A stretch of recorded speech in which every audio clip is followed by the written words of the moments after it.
This is not correct. 4 words that bring absolute terror into the hearts of any creators who happen to find themselves featured on a thumbnail on the popular English learning channel, English for Everyone with Kevin and Liza. Since April 2022, English for Everyone has created videos using a simple formula. Find an English learning video where the presenter makes a mistake, and create a video pointing out and correcting that mistake. It's currently February 2025 when I'm filming this video, and the channel English for Everyone has amassed a library of over 290 corrections videos. Along the way, these videos have attracted praise and scorn. They have also inspired other creators, including myself, to comb through YouTube and TikTok to find videos, usually by non-native English speaking teachers, to correct.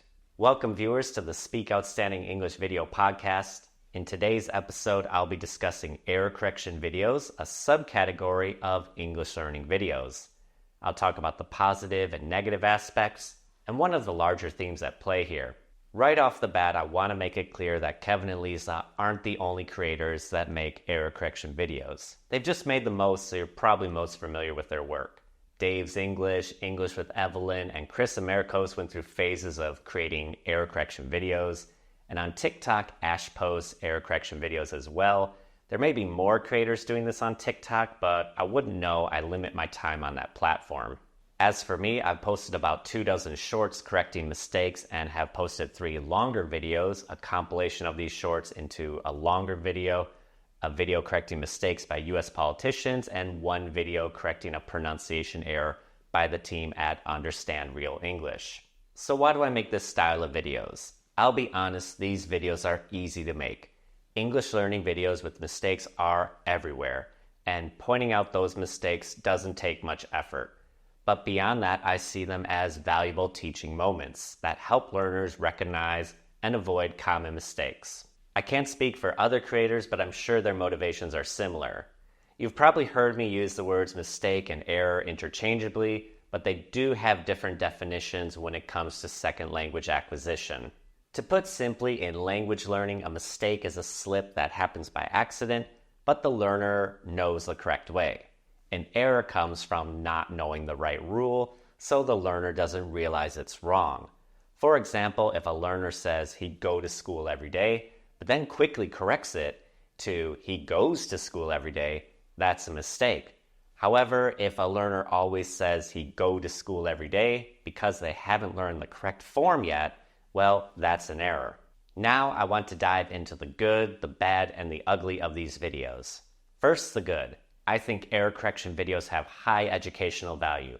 For learners, error correction videos can be incredibly useful.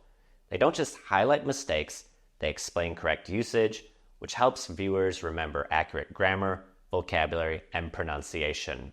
By showing specific examples, learners can understand why a particular usage is incorrect and what they should say instead.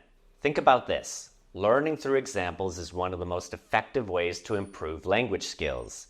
These videos serve as quick, focused lessons on common errors, and they often introduce explanations in a way that's easy to understand. For someone who's not enrolled in formal English classes or can't afford a private English tutor, this type of free content can really help someone meet their English fluency goals. While videos focusing on pointing out errors can sometimes seem harsh, it really pushes creators to double or triple check their work and present accurate content that truly benefits their audience. By knowing their content will be checked, creators are encouraged to put in extra effort to ensure their material is correct and free of errors. This level of care benefits their audience, as learners view content that is not only more accurate, but also more trustworthy. Though some may think this is mean, it strengthens the overall quality of the educational resources available on YouTube. Next, let's talk about criticisms. I've come across comments accusing Kevin and Liza of nitpicking, particularly in their videos focusing on pronunciation issues. Honestly, unless the creators clearly state that they are teaching American English, they might be correcting something that is perfectly acceptable within the speaker's own linguistic community. That said, this issue could be easily fixed with a simple change like, if you are speaking American English, you should say, instead of a blanket statement like, we don't say. And now that I hear myself say that out loud, I think I'm the one nitpicking here.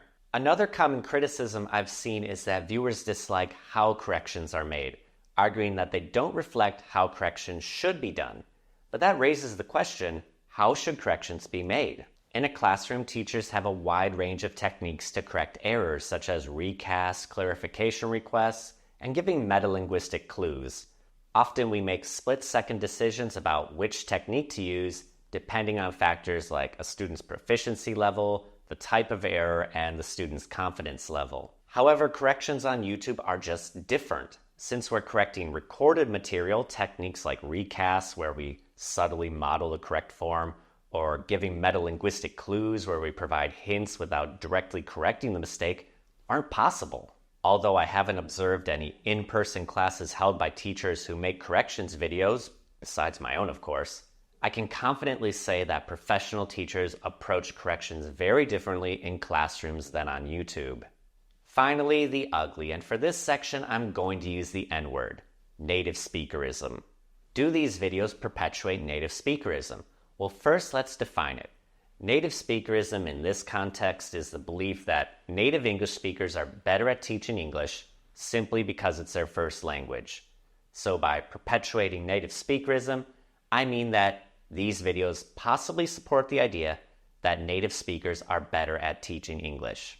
By seeing corrections videos that most often feature the mistakes of non-native English-speaking teachers, learners may internalize or start to believe that native speakers are better teachers and may undervalue the abilities and contributions of non-native teachers. This can affect their attitudes towards learning and their self-esteem if they aspire to achieve native-like proficiency. Most of the corrections videos out there are native speakers correcting the mistakes of non-native speakers. One may argue that these videos are perpetuating native speakerism. However, in the case of my own channel, in the rare times I'm actually producing content, I've also pointed out the mistakes of native English speakers as well. Early on in their corrections videos, Kevin and Liza only corrected the mistakes of non-native English-speaking teachers. Nowadays, however, they also correct mistakes by native English-speaking teachers. So one really cannot say definitively that anyone creating these videos is treating non-native English-speaking teachers unfairly. What's most important, though, is your perspective as a learner. Do these videos help you, or do they discourage you? Have you ever seen a correction video where you thought the creator was nitpicking or that the correction was unnecessary? Let me know your thoughts in the comments. See you in the future.